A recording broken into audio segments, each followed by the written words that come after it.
I could ask you, what sane government would institute a 2-child limit for benefits? You know, what has the 3rd or 4th child done other than to be born, that they should bear the burden of this extreme poverty? How is it sensible that 8 in every average class of 30, 8 children will be living below the poverty line? And what damage is that doing to their potential? And how are we as a country meant to compete nationally and internationally if we just destroy the basis of children's and young people's progression so early on in their lives? I think it's a pernicious nonsense. Hello. Hello. Dr. Mary, thank you very much for joining us. It's a pleasure. Really big day. You've just come down from Brighton. Yeah. I did a picket line in London in the morning, then went to Brighton and did rather a long march, I have to say. It's nearly 5 kilometres the march, which is quite long for a demonstration, and then there was a rally in the park. That's extraordinarily long. You're really making the teachers work on a... It is. It wasn't me that planned the route. Did the teachers? I think they're quite sort of masochistic teachers, and if they're not at school, they've got to be marching. I can't believe that. I mean, that's quite different, I suppose, from how the Mail would write it up, that they're off in the pubs, living it up, enlarging it then. Well, you know, I'm not going to blame any teacher who at the end of the 5 kilometre march goes and has a pint. But this strike and teachers in general they're a bit puritanical. They don't live it up, actually. They're too busy working. Quite right. Well, let's talk about the strike itself and why you've had to go back on strike. And there's a really big caveat in the pay rise that you're asking for this time. Yeah. You're talking about funding, and you want the funding for the pay rises to come from the government rather than the onus being on the schools. Could you just explain that a little bit? Yeah, so there are 3 things which are happening at the same time, which is probably important to sort of take into account. The first is that the pay offer made by the government is completely inadequate. So they're saying 4.3% and for next year, and a £1,000 non-consolidated, which means it's not built into your pay, just cash bonus for this year. That was rejected by 98% of NEU members in a 6-day ballot in which 2/3 voted. So a huge, absolutely massive rejection. And it was rejected because it's not enough, but it was also rejected because it's not fully funded. And however much the government tries to argue that it is, the fact of the matter is school leaders are saying, you know, almost unanimously that they can't afford even to pay that inadequate offer. So we've last finished negotiation on the 23rd of March, and since then there's been no further negotiation offered by the government, and they're just saying leave it to the pay review body, which they call independent. Of course it's not independent. The pay review body, teacher pay review body, the government appoints its members, and the government can accept or reject its recommendations, and that's all they are, recommendations. So, you know, we're not prepared to leave teacher pay and funding to a review body which has so comprehensively failed over the last 12 years to keep teacher pay competitive. And that's why we've had to ask the members to take further strike action. It's quite extraordinary. It's around 22,000 schools that are affected by the strike action today. Yeah. And you haven't had any contact from Jillian Keegan? No, well, this is the 6th day now. And so since the 23rd of March, there's been no contact from Jillian Keegan, either to myself or Kevin, the other Joint General Secretary of the National Education Union, or to any of the other General Secretaries either. But it sounds wild. Why is it not being written up that the government are allowing schools to potentially close?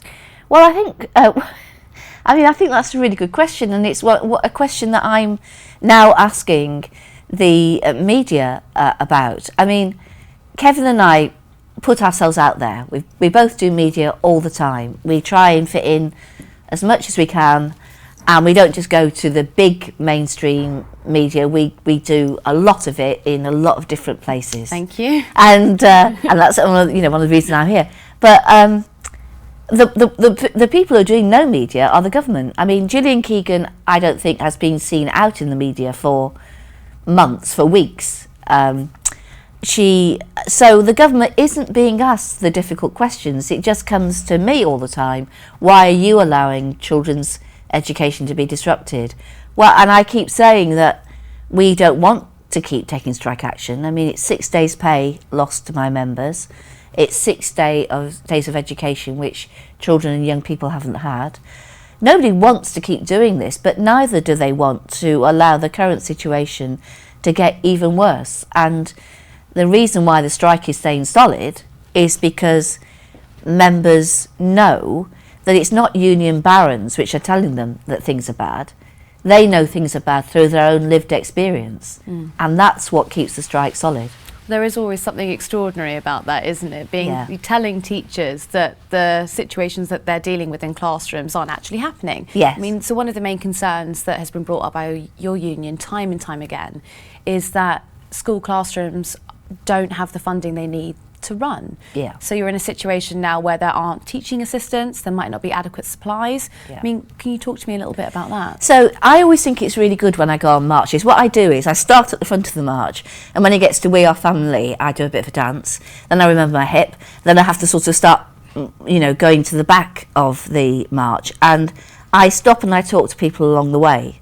And for me, those are real learning experiences, because you hear why people are marching, why members are marching. So today I heard of primary school teachers who are now teaching classes of 33, where there is a teaching assistant in twice a week, 2 half days a week, where there are 6 children who are statemented with a high degree of special needs, which the teacher is not able to meet, nor is she, as she is trying to meet the needs of those children, which are very specialised, nor is she meeting the needs of the rest of the class, who also need her attention. And she just said to me, I love my job, but I'm failing. Now, of course, she isn't failing. It's not her that's failing. It's the system failing to support her.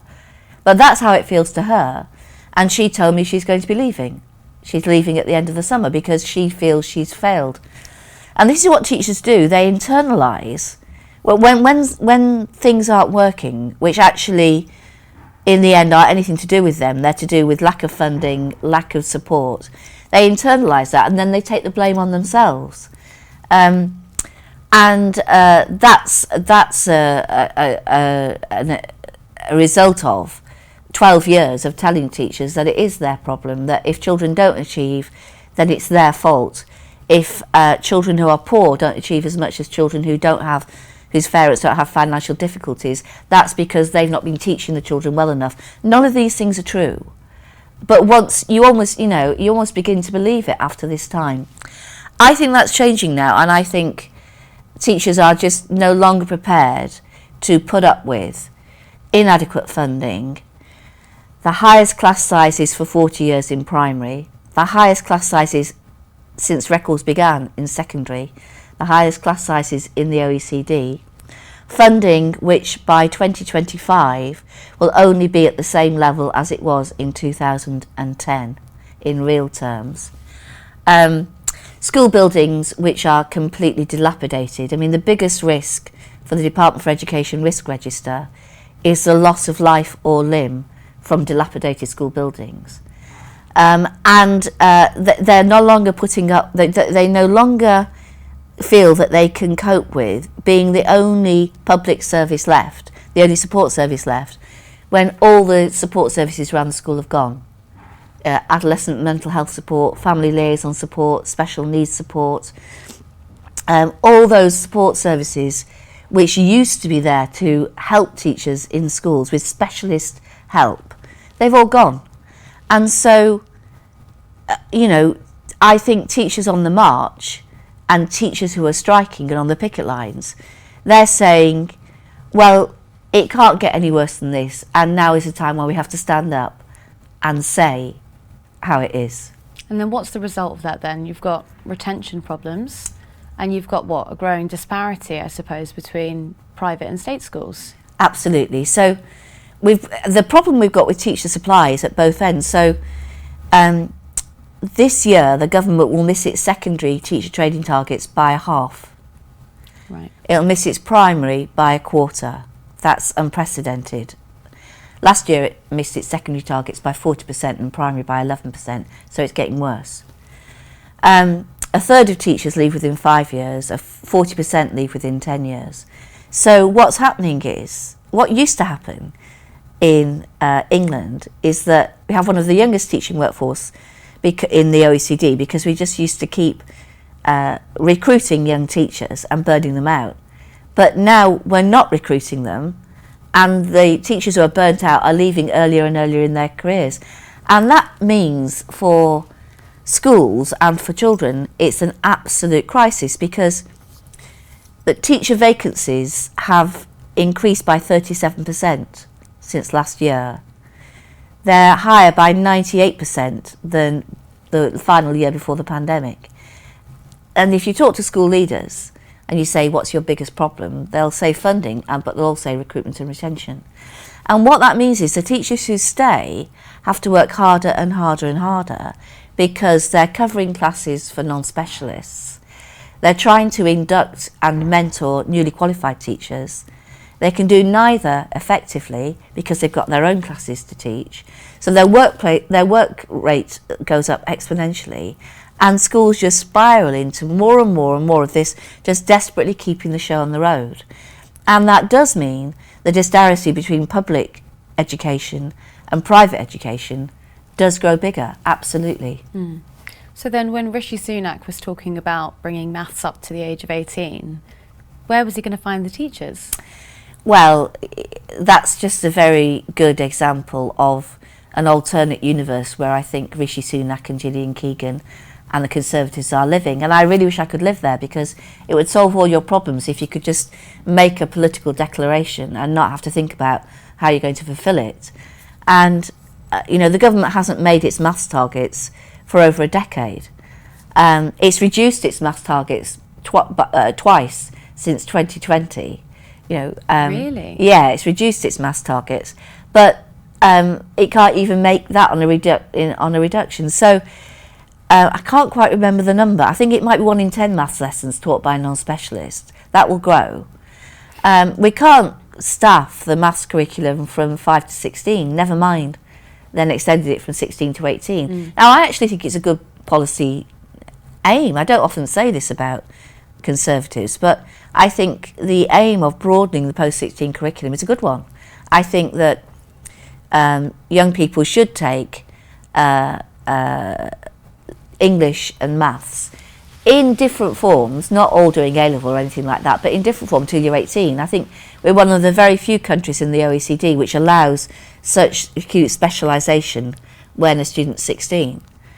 But if you're going to make that policy announcement and have that policy ambition, it is ridiculous, and it sounds ridiculous, unless you have the means by which to achieve it. Mm. And he doesn't. And then you talk about students then potentially not reaching their full potential because of all of the issues that you've just presented. When you're talking about inside classrooms, you've got teachers who aren't able to focus on certain students because they're trying to help students that should be helped by the teaching assistants. Do you think that there is potentially a huge swathe of the children graduating who haven't reached their full potential in school? I think that teachers work really, really hard. I mean, teachers work the most unpaid overtime of any profession. Mm. The government's own working time survey, which they sat on for 5 months because they didn't want to release it, shows teachers regularly working above a working time directive of 48 hours a week, leaders working even more than that. So I'm not going to say that children aren't achieving their potential, although I'm sure there's some of that happening. I would say that children achieve their potential on the back of unsustainable working hours for teachers, and I would say public services are being kept running on the back of below inflation wage rises for public servants. Mm. And teachers have really suffered from that really hugely. And why is that? Because there's been a lot of Well, I would say it's probably sacrifice. Teachers are sort of expected to sacrifice their time or their own lives to give to the next generation. Yeah. I mean, how much longer can that last? Well, it's clearly not lasting. That's why we have this recruitment and retention crisis. I mean, I think teachers go into teaching with a high moral purpose and a high ethical purpose, which is they want to enable children and young people to fulfil their potential in life. I think that the barriers with which they are working now are so great that they internalise failure and think, I can't manage this anymore. Where in fact the vast majority of working people couldn't manage the situations that they're in. And so they leave. So it's not sustainable. And of course, when you have a teacher supply crisis, it affects the least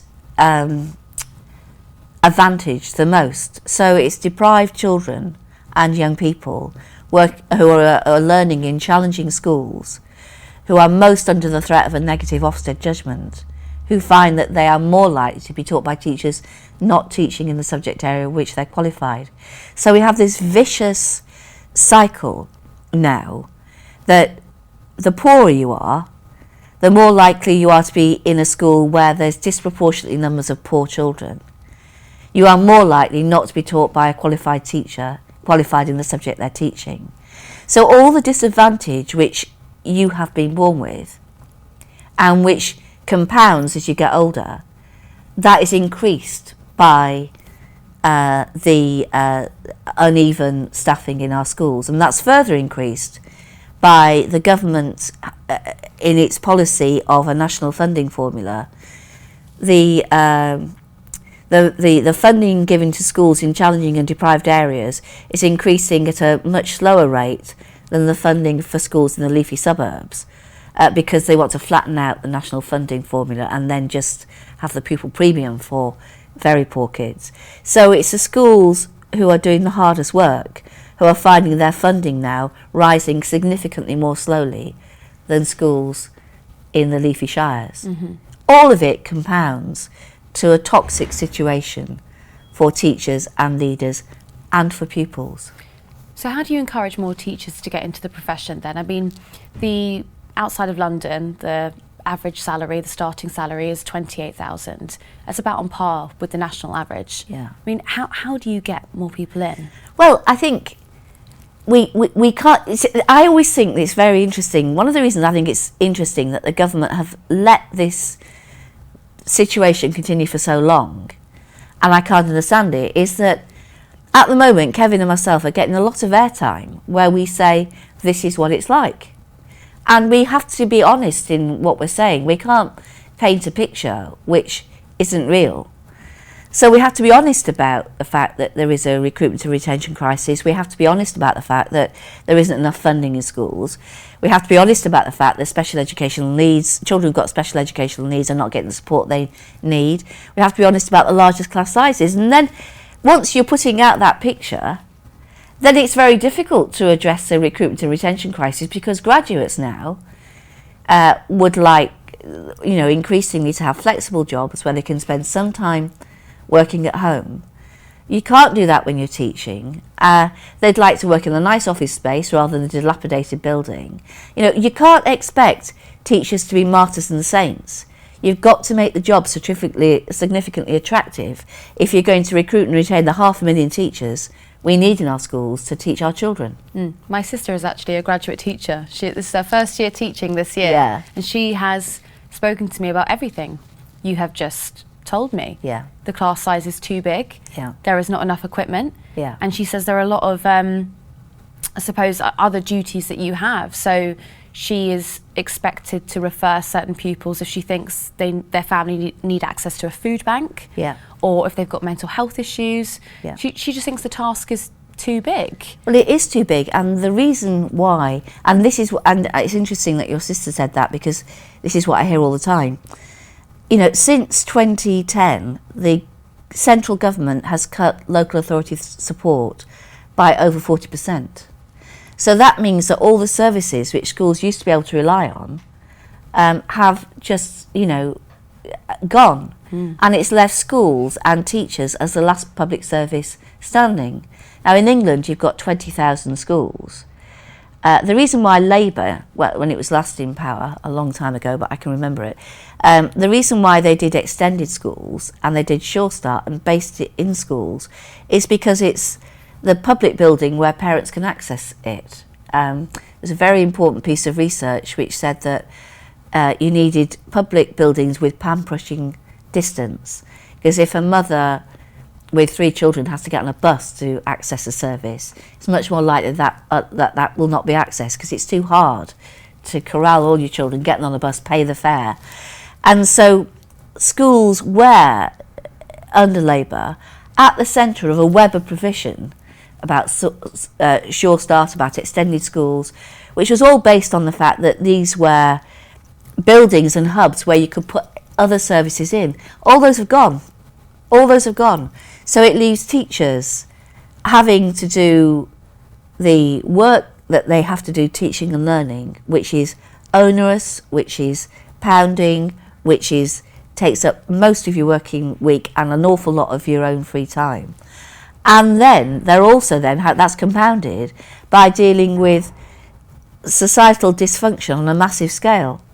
And I mean, so I don't usually say very good things about Amanda Spielman, the Chief Inspector, but in her report, in her annual report last December, she did cite the example of the most vulnerable children who have been allocated children's social workers. Now, to get a children's social worker allocated to you as a child, you really are very, very vulnerable, extremely vulnerable.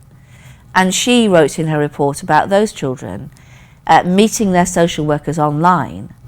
The social workers may never have met them, indeed likely to have not met them in person, and not live anywhere near those children, because the local authorities can't recruit and retain children's social workers for the money that they can pay them. So they go off to an agency to get a decent wage, and that means that they can be looking after children who are hundreds of miles away.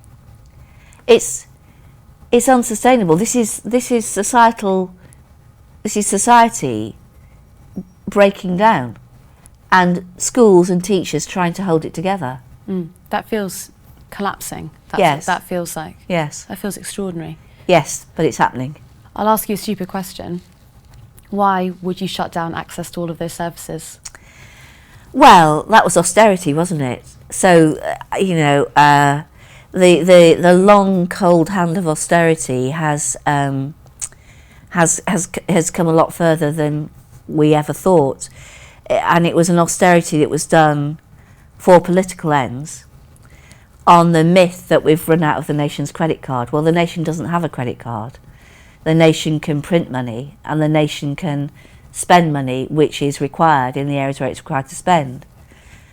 I think this was austerity that was done incredibly badly, incredibly quickly, and it's resulted in and it will result in far greater costs for the nation, because when you get family breakdown, that incurs huge costs for the nation. When you get children who are living in damp, overcrowded, unheated, insanitary accommodation with nowhere to learn, no access to the internet, with their family structure breaking down, that brings huge cost to the nation. It means that those children don't learn as well. So 40% of the attainment gap between poor children and their richer peers is created before they start school. And only the brightest or the luckiest will escape that disadvantage, which has been visited on them and has been compounded by austerity. I mean, I could ask you, what sane government would institute a 2-child limit for benefits? What has the 3rd or 4th child done other than to be born, that they should bear the burden of this extreme poverty? How is it sensible that 8 in every average class of 30, 8 children will be living below the poverty line? And what damage is that doing to their potential? And how are we as a country meant to compete nationally and internationally if we just destroy the basis of children's and young people's progression so early on in their lives? I think it's a pernicious nonsense.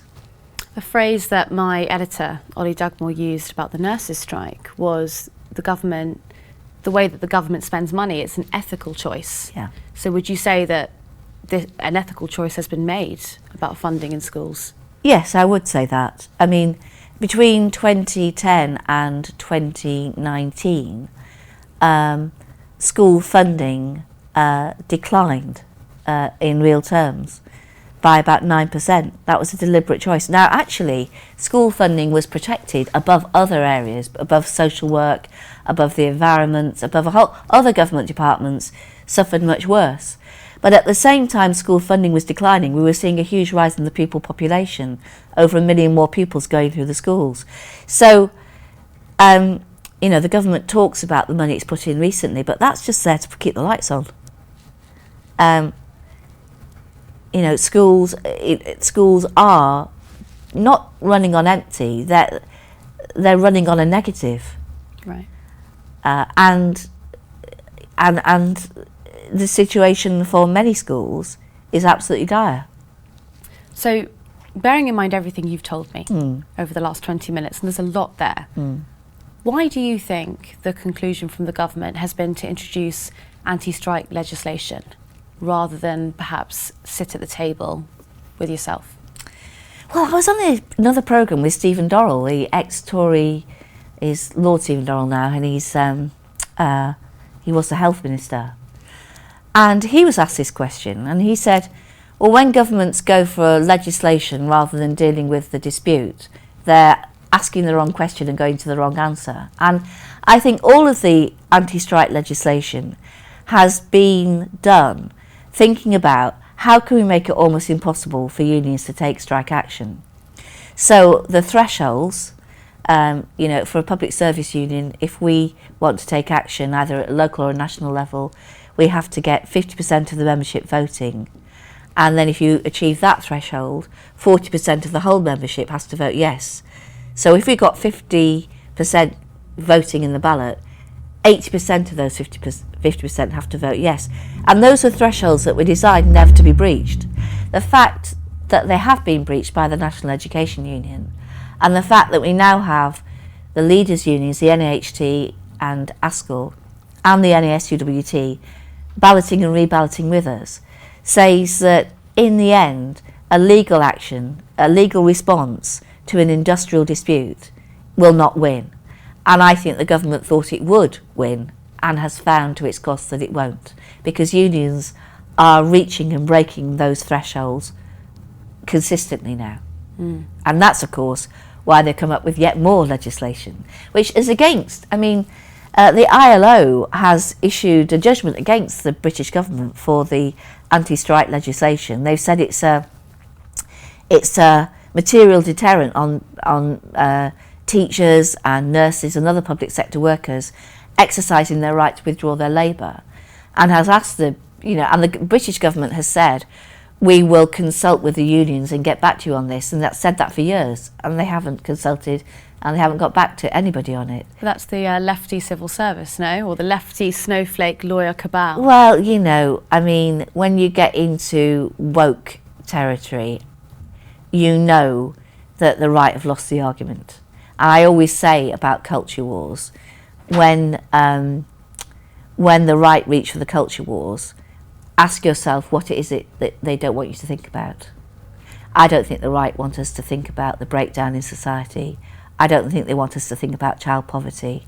I don't think they want us to think about the public services which used to be, taken for granted. Now people realising that they're just not there for them anymore. I don't think they want us to be thinking about the decline in the quality of our working lives, the decline in the quality of our personal lives as pay has not kept in touch with inflation. I don't think they want us to think about the significant failures of the last 13 years. And they reach for the culture war as a useful distraction. Is that why you get such a bad hearing in the media? I think the media's all right, really. I think we go out and we do the best we can to make the argument for the members. I can predict the questions I'm going to get now. I think the media people predict the questions. I think they're as bored of the questions as we are. And I think we can rattle through the answers, fairly convincing answers, and they go, well, yeah, okay. So, but what I would like to ask the media, and it's a question I'm increasingly asking now, is why is this just a one-sided question and answer session with the unions? Why are you not putting in calls for Jillian Keegan to come and speak and explain why she has let this situation go on for so long? And they always look a bit defensive and say, well, I did interview her about 6 weeks ago for 4 minutes. That's not good enough. We want to negotiate. We've made that absolutely clear. So, you know, I would like to know why, you know, tough and challenging questions are not asked to her. Well, Jillian Keegan, you are welcome to come and join us on Joe. Good luck with that.